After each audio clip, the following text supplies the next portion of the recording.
Here's some properties of definite integrals. If I reverse the limits of integration, if I do the integral from b to a instead of from a to b, I'm going to reverse the sign of what I get. In other words, I'm going to get the negative of what I would have gotten if I integrated from a to b. Another property is integral from a to a, notice these are the same number, of a function is going to be 0. Some other properties we have. The integral of a constant is that constant times the length of your interval. Think about a constant function, y equals c, and if I integrate that from a to b, what I have is that this area is just equal to the area of that rectangle. And if c happens to be negative, then the area will be below the x-axis, which means it'll still work out. Another property, the integral of two functions added together is equal to the integral of each function separately and adding those integrals together. You can pull out a constant just like with derivatives and limits, and this difference rule, which is similar to the sum rule, works out the same way. We've been talking about this notion of signed area that could be viewed as negative or positive depending on whether it's below or above the x-axis. That means the definite integral is calculating the net area, meaning that some of the negative area and positive area will kind of cancel each other out, basically, in general. All right, so how do we calculate these definite integrals here from a to b of f of x dx? Well, from a to b, it looks like we just have 12.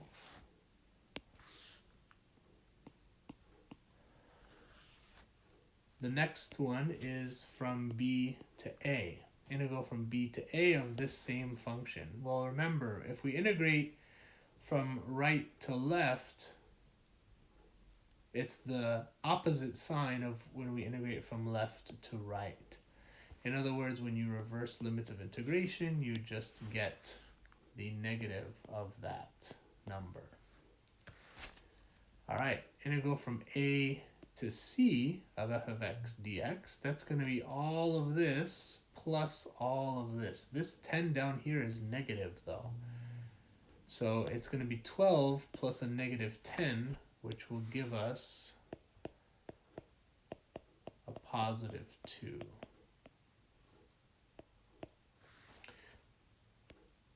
One more to consider is the integral from d to a of f of x dx. We're not doing integral from a to d, we're doing integral from d to a. In other words, it's going to be the negative of what we would have gotten if we had done integral from a to d. So let's see. It's going to be 12 plus negative 10 plus 8, but it'll be the negative of all of that. So if we work all that out, it's going to be negative 10.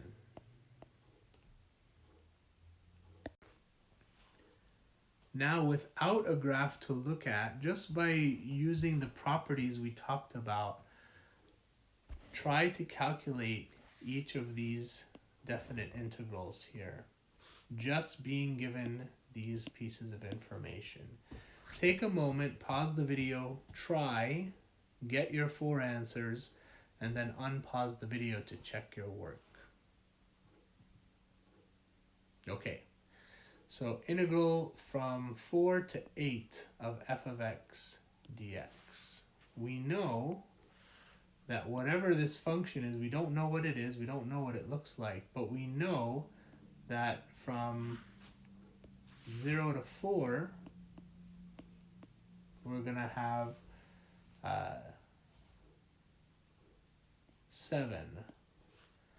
And we know from 0 to 8, this whole thing is going to be negative 3. The net area of this whole thing is going to be negative 3. So then what's the integral from 4 to 8? What's this part? If the whole thing is negative 3 and this part is 7, that means this part must be less than that, because this part here, the part from 4 to 8, is going to have to combine with the 7 to get negative 3. In other words, we're solving the equation 7 plus question mark equals negative 3. So the answer is negative 10. What about the integral from 4 to 0? Well, if the integral from 0 to 4 is 7, then the integral from 4 to 0 is going to be negative 7. Continuing with our properties, integral from 0 to 8 of 3 f of x dx. Well, 3 is a constant, so this is, according to the property, it's going to be 3 times the integral from 0 to 8 of f of x dx. And we were given that. That's just equal to negative 3. So we have 3 times negative 3, which is negative 9. Wow, so far all negative answers. I wonder if the next one's also going to be negative. Well, let's see. It says integral from 2 to 2 of f of x dx. Well, we don't know anything about 2 as a limit of integration for any of these definite integrals. But we do know that 2 and 2 are the same number, so we automatically know that this answer will be 0.